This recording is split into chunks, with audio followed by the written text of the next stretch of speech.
Sun is out, poster is up. Let's talk fibre. There is a 91% chance that you have a fibre deficiency. As a matter of fact, you've got a greater chance of getting in a car crash than you do of hitting your daily fibre goal. Fibre definitely doesn't get as much attention as it deserves. It may sit under the broad umbrella of a carbohydrate, but it goes unnoticed and definitely underappreciated as a lever of longevity. Welcome back to my channel where I'm finding out how to live a longer and happier life, and I'm sharing how you can too. Not itself classed as a macronutrient, it does bring a ton more benefits than a micronutrient. The attention that fibre has been getting has been increasing as of yet, but unfortunately the education around what a high fibre diet can do for you hasn't really caught up yet. So in this video, I'll dive into why we should be including more fibre in our diets, exactly how we can do so, and then finally sharing how doing so can help us live longer and live better.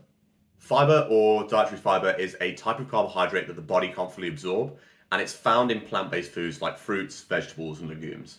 The two main types are soluble fibre, which dissolves in water and forms a gel-like substance in the digestive tract, which then goes on to lower cholesterol and regulate blood sugar. And then we've got insoluble fibre, which doesn't dissolve in water and adds bulk to the stool. And this aids in regular bowel movements and preventing constipation. Jumping into why it's useful, I'm just going to list some of the benefits that fibre brings that maybe you haven't considered before. With regards to constipation, dietary fibre can both stimulate your bowel and add more bulk to your stool, contingent on you drinking enough water for the fibre to do its job. It improves your digestive health by feeding the good bacteria in your large intestine, which in turn will help make your gut microbiome a lot healthier and a lot more diversified, which lowers intestinal inflammation and also reduces the risk of diverticulitis, which is related to inflammation, and colon cancer. It reduces your risk of cardiovascular disease, specifically through foods like oats and barley that contain a substance called beta-glucan. And what beta-glucan does is it forms a gel-like substance within your guts, which will bind to cholesterol and stop it being absorbed by the body, therefore lowering your cholesterol levels. Interestingly, it helps improve your blood sugar control. The research has shown that fibrous foods don't spike your blood sugar as much as non-fibrous foods, and there have been causal links found between diets high in whole grains, nuts, seeds, and a lower risk of developing type 2 diabetes, especially relative to people eating refined carbs such as white bread.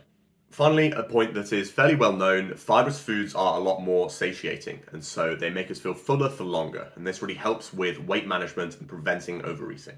So where can we find it? Fruits, vegetables, nuts, seeds, whole grains.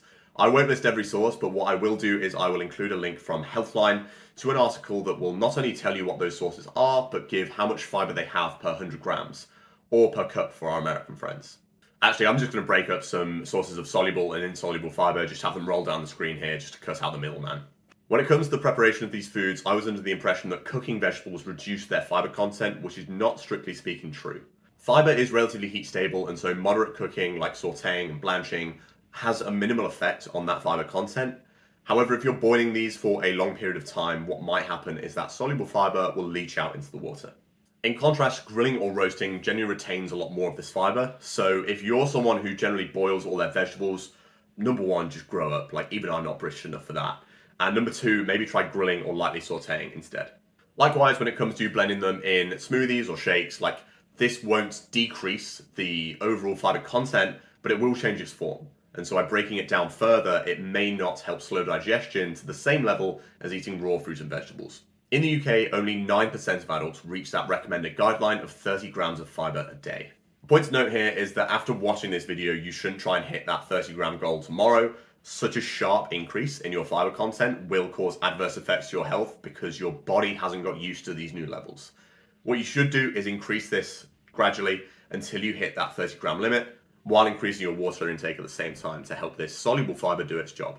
While you're introducing new sources and new levels of fibre to your diet, a few of the things you could try are perhaps adding berries, nuts and seeds to some of your salads. You could add vegetables, dried beans or peas to a few of your soups, or you could just swap out highly processed snacks for lower processed alternatives. Ideally natural sources, so maybe some raw fruits in there as well.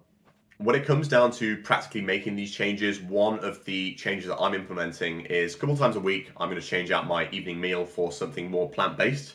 Number one, increasing my fibre content, but number two, reducing my risk of cardiovascular disease and cancer, if you watch my protein video. A few of the recipes that I try to include are, a lentil and chickpea soup and a 3-bean chili. I did look into which diets could champion fibre the same way that the carnivore diet champions meat or the vegan diet focuses more on vegetables. but none seem to pop up. However, if we work backwards, we know where these fibrous sources come from. So a diet high in fruits, vegetables, legumes would definitely veer more towards the vegetarian or vegan side. Another diet that encompasses a lot of these same principles is the Mediterranean diet. Now, this is famed for its association with longevity, but because it includes so many fruits, vegetables, and cereals, it's very high in fiber as well. So I'm going to be following this a lot more closely. I did want to share some of the leading voices in the scientific community when it comes to fiber so that you can either drop them a follow or, if you're interested, go and read a little bit more on their research that goes above and beyond what's in this video. Dr. Joan Slavin is a professor at the University of Minnesota, well known for her extensive research on dietary fiber and its health benefits. Dr. David Jenkins developed the glycemic index and has contributed significantly to understanding the role of fiber in managing blood sugar levels. And then finally, Dr. Barbara Rolls is a nutrition scientist who has explored the effects of fiber on satiety and weight management. So there we go, a short crash course on the benefits a high fiber diet can bring, hopefully shining a light on an area of nutrition that doesn't necessarily get that much attention. Since I've been researching this video, my roommate has increased his fiber content and has reported better sleep off the back of it. So please, if you're making any of these changes and seeing any of these benefits, if you could let me know, that would honestly make my day. Next time, I'm going to do a little bit of a different video going into some of the systems and processes that I use to make sure some of these small changes stick. Catch you next time.